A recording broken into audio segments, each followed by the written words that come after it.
കൊല്ലത്ത് 19കാരൻ അരുൺ കുത്തേറ്റ് മരിച്ച സംഭവം ദുരഭിമാന കൊലയാണെന്ന ആരോപണം നിഷേധിച്ച് പോലീസ്. മരണകാരണം ശ്വാസകോശത്തിലെ ആഴത്തിലുള്ള മുറിവ്.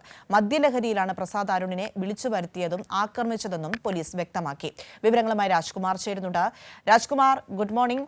ഈ സംഭവവുമായി ബന്ധപ്പെട്ട് ഇപ്പോൾ പറയുന്നത് ദുരഭിമാന കൊലയല്ല എന്നുള്ള ഒരു കാര്യമാണ് പോലീസിന്റെ ഭാഗത്തു നിന്നും പ്രതികരണമായി വരുന്നത്.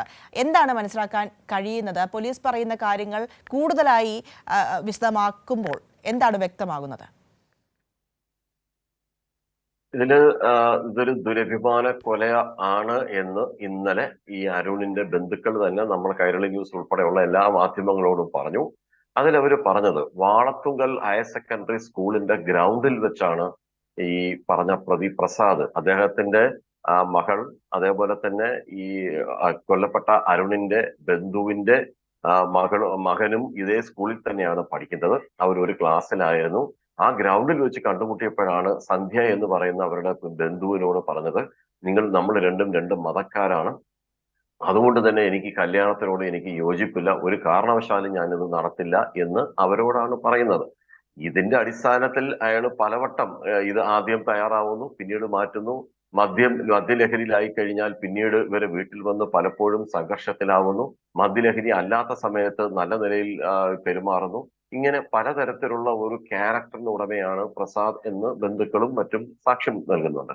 അതിന്റെ അടിസ്ഥാനത്തിലാണ് നമ്മൾ ഇന്നലെ ഇതൊരു ദുരഭിമാന കൊലയെന്ന് ബന്ധുക്കൾ പറയുന്നു എന്നുള്ള വിവരം നമ്മൾ നമ്മുടെ പ്രേക്ഷകർക്ക് കൈമാറിയത്. പക്ഷെ പോലീസിന് അങ്ങനെ ഒരു മൊഴി ഇതുവരെ കിട്ടാത്തത് കൊണ്ട്, അത് മാത്രമല്ല വിശദമായ മൊഴി ഇനി ബന്ധുക്കളുടെ ഉൾപ്പെടെ പോലീസിന് രേഖപ്പെടുത്തേണ്ടി വരും.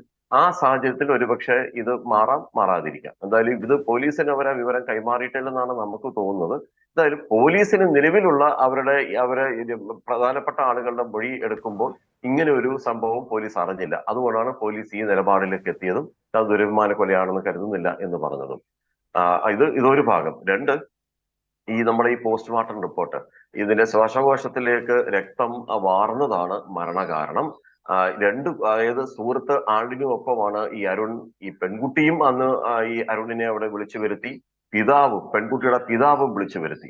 ഇതില് പെൺകുട്ടി പറഞ്ഞത്, എനിക്ക് ഇനി ഇവിടെ നിൽക്കാൻ കഴിയില്ല, നീ അടിയന്തരമായി വന്ന് എന്നെ ഇവിടെ നിന്ന് കൊണ്ടുപോകണം, ഇല്ലെങ്കിൽ ഞാൻ ജീവൻ ഒടുക്കും. ഇത് വീണ്ടും ആ പെൺകുട്ടി ആവർത്തിച്ചു. രണ്ട്, പിതാവ് പറഞ്ഞത്, നീ ഇവിടെ വരണം, ഞാൻ എത്രയും പെട്ടെന്ന് ഈ പ്രശ്നം പരിഹരിക്കാം, ഇവിടെ നിന്ന് കൊണ്ടുപോകണം എന്ന് പിതാവ്, ഈ പ്രതി പ്രസാദും പറയുന്നു. ഇതിന്റെ അടിസ്ഥാനത്തിലാണ് ഒരു സുഹൃത്തുമായിട്ട് മാത്രം ഈ അരുൺ അവിടെ വരുന്നത്. പക്ഷെ അവിടെ വെച്ച് മദ്യലഹരിയിലായിരുന്ന ഈ പ്രസാദ് ഈ അരുണിനെ കയ്യേറ്റം ചെയ്യാൻ ശ്രമിച്ചു. അരുൺ പ്രതിരോധിച്ചു. ഇതിനെ തുടർന്ന് ഏറ്റവും ഒടുവിൽ ഇത് തടയാൻ ശ്രമിച്ചപ്പോൾ ആദ്യം ഒപ്പമുണ്ടായിരുന്ന സുഹൃത്ത് ആളിനെ ഈ പ്രസാദ് കത്തി കൊണ്ട് കുത്താൻ ശ്രമിച്ചപ്പോൾ അയാൾ ഒഴിഞ്ഞു മാറി. പിന്നീടാണ് ആ കുത്ത് ഇതിലേക്ക് അരുണിന് നേരെ തിരിയുകയും നെഞ്ചിന് താഴെ ഈ ശ്വാസകോശത്തിലേക്ക് ആഴത്തുള്ള ഒരു മുറിവ് ഏൽക്കുന്നത്. ആ മുറിവ് രക്തം ഉള്ളിലേക്ക് വാർന്നിറങ്ങിയാണ് ശ്വാസകോശത്തിൽ ഇത് ശ്വാസം എടുക്കാൻ കഴിയാതെ അരുൺ അതിദാരുണമായി കൊല്ലപ്പെട്ടു എന്ന് പോസ്റ്റ്മോർട്ടം റിപ്പോർട്ടിൽ പറയുന്നു. ശരി, എന്തായാലും കൊല്ലത്ത് യുവാവ് മരിച്ച സംഭവത്തിൽ ദുരഭിമാന കൊലയല്ല എന്നാണ് ഇപ്പോൾ പോലീസ് വ്യക്തമാക്കുന്നത്. ഇതിന്റെ വിവരങ്ങളാണ് രാജ്കുമാർ നൽകിയത്.